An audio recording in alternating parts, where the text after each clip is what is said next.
میرا اللہ فرماتا ہے او دنیا والو، قیامت کے دن تم لوگ دیکھو گے کہ دودھ پلانے والی ماں کو اپنے بچے بھول جائیں گے۔ حالانکہ دودھ پلانے والی ماں دنیا میں اپنے بچوں کو ہرگز نہیں بھول سکتی، لیکن جب قیامت کا زلزلہ آئے گا اس وقت ماں کو اپنے دودھ پیتے بچے کی ہوش نہیں رہے گی۔ جب قیامت کا زلزلہ آئے گا ماں کو اپنی فکر پڑ جائے گی، اپنی جان کی پڑ جائے گی۔ اس دن جو عورتیں حمل سے ہوں گی، قیامت کے خوف اور دہشت کی وجہ سے عورتوں کے حمل ساقط ہو جائیں گے۔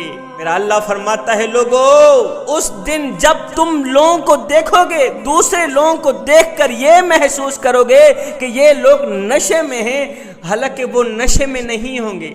اللہ کا عذاب ان پر اس طرح حاوی ہوگا، قیامت کی گرمی، حشر کے دن کی تپش، خدا کا خوف اور دہشت ان پر اس طرح طاری ہوگی کہ یہ لوگ اپنے قابو میں نہیں ہوں گے، اپنی ہوش و حواس کھو بیٹھیں گے۔ اور سنو، جو شخص دنیا میں ڈرتا ہے اس سوچ کی بنیاد پر کہ قیامت کے دن میں اللہ کا سامنا کیسے کروں گا، میرا اللہ فرماتا ہے کہ جو شخص دنیا میں رہ کر ڈرتا ہے کہ قیامت کے دن اللہ کا سامنا کیسے کروں گا، کہ اللہ نے تو مجھے حضرت انسان بنا کر دنیا میں بھیجا اور میں تو کیڑوں سے بھی بدتر نکلا۔ او گناہوں پہ گناہ کرنے والے، ہائے چٹی داڑھی ہو گئی، سفید داڑھی ہو گئی، جسم میں وہ طاقت نہیں رہی، زبان میں وہ ذائقہ نہیں رہا، قبر کی طرف ٹانگیں چلی گئیں، لیکن ابھی بھی گناہ کرنے سے باز نہیں آ رہا۔ اور میاں اگر گناہ کرتا کرتا مر گیا، قبر میں اللہ کو کیا منہ دکھائے گا؟ حشر کے دن اللہ کو کیا منہ دکھائے گا؟ اے ہڈیاں کمبن گوڈے کھڑکن تے بدل گیا لک تیرا، اجے بھی بدیوں باز نہ آیوں جیو مرد دلیرا۔ اب میرا اللہ فرماتا ہے کہ جو شخص دنیا میں رہ کر ڈرتا ہے کہ قیامت کے دن میں اللہ کا سامنا کیسے کروں گا، میرا اللہ فرماتا ہے قیامت کے دن میں اسے جنتی 2 باغ عطا کروں گا، اور یہ 2 باغ دوسرے جنتیوں کو ہرگز نہیں ملیں گے۔ حالانکہ دوسرے جنتی ان 2 باغ لینے کی تمنا کریں گے، خواہش کریں گے، لیکن ان کو نہیں دیے جائیں گے۔ یہ 2 باغوں کا تحفہ صرف اسی شخص کو دیا جائے گا جو دنیا میں رہ کر اس سوچ کی بنیاد پر ڈرتا تھا کہ قیامت کے دن میں اللہ کو کیا منہ دکھاؤں گا۔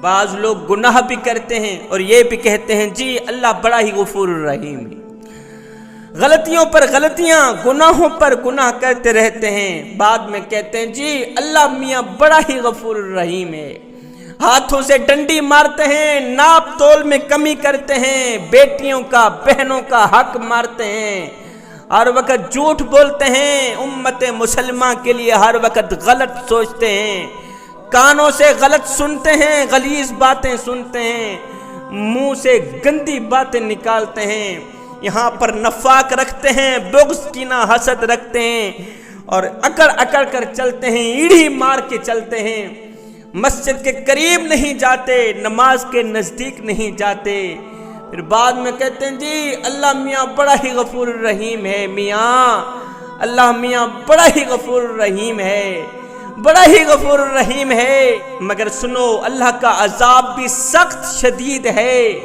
اللہ تعالیٰ جس کو پکڑ لیتا ہے پھر چھوڑتا نہیں، اللہ تعالیٰ جب پکڑتا ہے پھر اگلی پچھلی برابر ہی کر دیتا ہے۔ اس لیے ہر وقت، ہر گھڑی، ہر لمحے اللہ سے ڈرنا ضروری ہے، اور ڈر کر اللہ سے امید رکھنا ضروری ہے، اللہ کی رحمت پہ نظر رکھنا ضروری ہے، ہر وقت اللہ سے ڈرتے رہنا ضروری ہے۔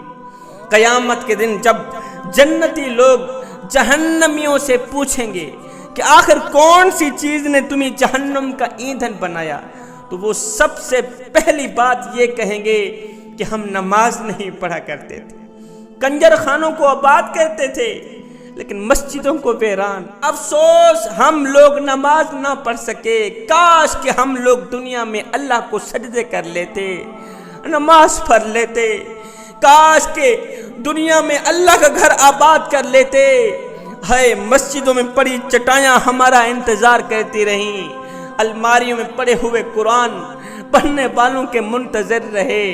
ہم نے کبھی قرآن اٹھایا نہیں، قرآن کو کھولا نہیں، قرآن کی زیارت نہیں کی۔ کاش کہ ہم لوگ دنیا میں اللہ کو راضی کر لیتے۔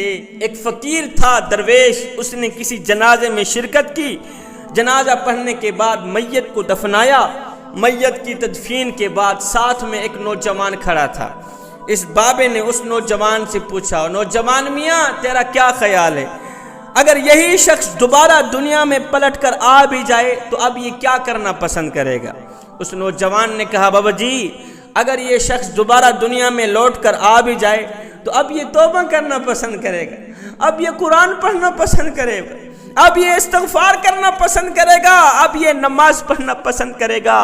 یہ سن کر بابا جی نے رو کر کہا، بیٹے مرنے والا تو یہ کام نہیں کر سکا، تم ضرور کر لینا، اور مرنے والا تو نماز نہیں پڑھ سکا، میاں تم ضرور پڑھ لینا، مرنے والا تو توبہ نہ کر سکا، تم ضرور کر لینا، مرنے والا تو قرآن مجید کی تلاوت نہ کر سکا، تم ضرور کر لینا۔ جہنمی کہیں گے ہم دنیا میں نماز نہیں پڑھا کرتے تھے۔ حضرت عبداللہ بن مسعود رضی اللہ تعالی عنہ سے روایت ہے کہ رسول اللہ صلی اللہ علیہ وسلم نے فرمایا قیامت کے دن جہنم کو لایا جائے گا۔ یہاں پر دو صورتیں ہیں، یا تو لوگوں کو دکھانے کے لیے لایا جائے گا، یا تو جہاں پر جہنم کو نصب کرنا مقصود ہوگا۔ دو صورتیں ہیں، جہنم کو لایا جائے گا، جہنم پہلے مخفی تھی، آج اس کو ظاہر کیا جائے گا۔ اب جہنم کے ساتھ 70,000 زنجیریں ہوں گی، اور ہر ایک زنجیر کو کھینچنے کے لیے 70,000 فرشتے ہوں گے۔ ایک زنجیر کو کھینچنے کے لیے 70,000 فرشتے اپنا زور لگائیں گے۔ مجھے بتائیں 70,000 زنجیریں ہیں، ایک زنجیر کو کھینچنے کے لیے 70,000 فرشتے زور لگا رہے ہیں۔ ایک فرشتے کے اندر طاقت اتنی ہے، زور اتنا ہے کہ وہ زمین پر پر مارے سارا ملیا میٹ کر دے۔ مجھے بتاؤ جس جہنم کی 70,000 زنجیریں ہیں اور ایک زنجیر کے اندر طاقت اتنی ہے، وزن اتنا ہے کہ اس کو کھینچنے کے لیے 70,000 فرشتے زور لگا رہے ہیں، مجھے بتاؤ کل ٹوٹل کتنے فرشتے بن گئے؟ جب اتنے زیادہ فرشتے جہنم کو کھینچ رہے ہیں، وہ جہنم کتنی بڑی ہوگی؟ میرے رسول اللہ صلی اللہ علیہ وسلم نے فرمایا قیامت کے دن جب لوگ اللہ کے سامنے کھڑے ہوں گے، بے بس کھڑے ہوں گے، سر نیچے ہوگا، فرمایا اس وقت کچھ لوگوں کا حال یہ ہوگا کہ کچھ لوگوں کو اتنا پسینہ آیا ہوا ہوگا کہ وہ پسینے کے اندر ڈوبے ہوئے ہوں گے، نظر بھی نہیں آئیں گے، پیروں کی تلیوں سے لے کر کانوں تک وہ غائب ہوں گے پسینے کے پانی کے اندر۔ اتنا پسینہ کیوں آئے گا؟ گرمی کی تپش۔ اس وقت سورج اتنا نزدیک ہوگا، لوگوں کی اتنا قریب ہوگا، پتہ چلے گا کہ بالکل سر کے اوپر سورج آیا ہوا ہے۔ اس دن سے ڈرو جوانو، اللہ کے عذاب سے ڈرو۔ میں دعا کرتا ہوں مالک ہمیں قبر کے عذاب سے بچا، حشر کی گرمی سے بچا، محشر کی تپش سے بچا۔ بے شک تیرے سوا بچانے والا اور کوئی نہیں ہے میرا۔